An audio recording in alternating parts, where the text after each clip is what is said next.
Donc là, je suis plus dans un travail de composition à compléter une œuvre déjà existante. J'adore faire ça. Je suis Julien Montier, j'ai 31 ans, j'habite à Reims et je suis prof correcteur à l'EDA sur la formation en illustration. Alors à côté, je suis artiste plutôt plasticien, j'utilise des méthodes traditionnelles, notamment la pierre noire. Et j'ai mon atelier au sein de l'association La Mine, basée à Reims. Je pense que c'est important à un moment d'oser sortir, oser aller sur des expos, rencontrer d'autres artistes et pourquoi pas trouver des lieux de travail en commun.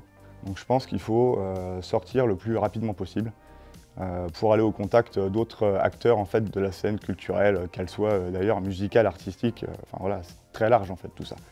Donc c'est là que j'ai pris contact avec l'association La Mine qui existait déjà depuis quelques années et qui proposait des locaux en fait, pour travailler avec d'autres artistes en fait, qui étaient résidents dans l'association.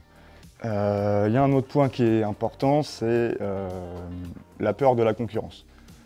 Il ne faut pas en fait, avoir peur de la concurrence. Quand je me suis rapproché des autres artistes, c'était justement pour essayer de trouver une communion et un travail ensemble. Pour mon parcours, j'ai toujours dessiné moi, depuis que je suis tout enfant. Donc je me suis dirigé vers du coup, des études assez graphiques, notamment un bac pro communication industrie graphique et un BTS par la suite. J'ai toujours travaillé le logiciel, même au collège, avant d'arriver en bac et tout. Voilà, sorti de mon bac pro, j'ai répondu à quelques demandes clients, en fait, parce que j'ai récupéré des dossiers de quand j'étais en stage. Et j'ai repris fortement le crayon à ce moment-là.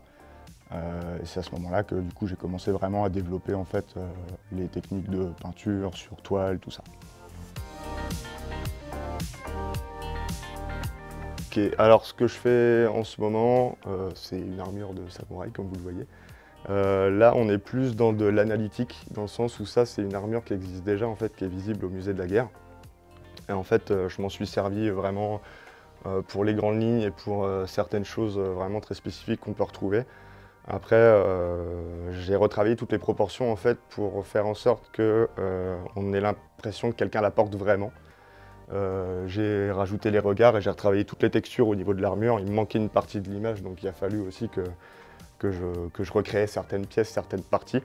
Donc là, je suis plus dans un travail de composition à compléter une œuvre déjà existante. J'adore faire ça. Et il y a certains devoirs aussi qui se basent là-dessus, sur la formation en illustration, donc c'est super intéressant.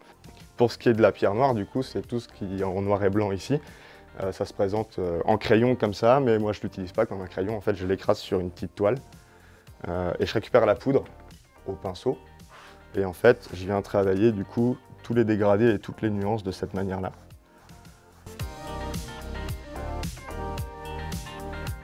Pour ce qui est de mes inspirations, elles viennent beaucoup des films et des jeux vidéo. Je suis quelqu'un qui joue beaucoup aux jeux et y en a qui m'ont beaucoup marqué, notamment une extension de Far Cry qui s'appelle Blood Dragon précisément, qui reprend une esthétique très rétro-futuriste. Et si je dois citer un artiste que j'apprécie tout particulièrement, je citerai Giger, qui est pour moi un maître incontesté sur l'ambiance, le gigantisme en fait des structures.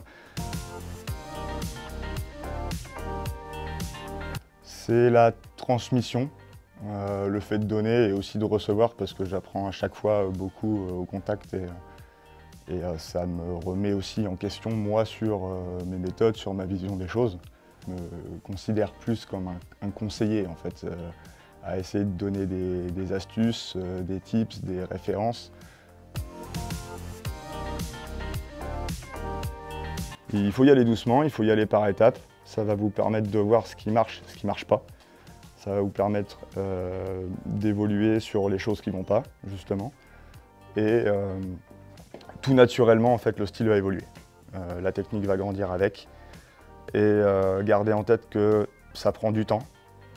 Ça ne se fait pas clairement en quelques semaines. Moi, il m'a fallu une dizaine d'années en fait, et la progression n'est pas terminée. C'est jamais fini.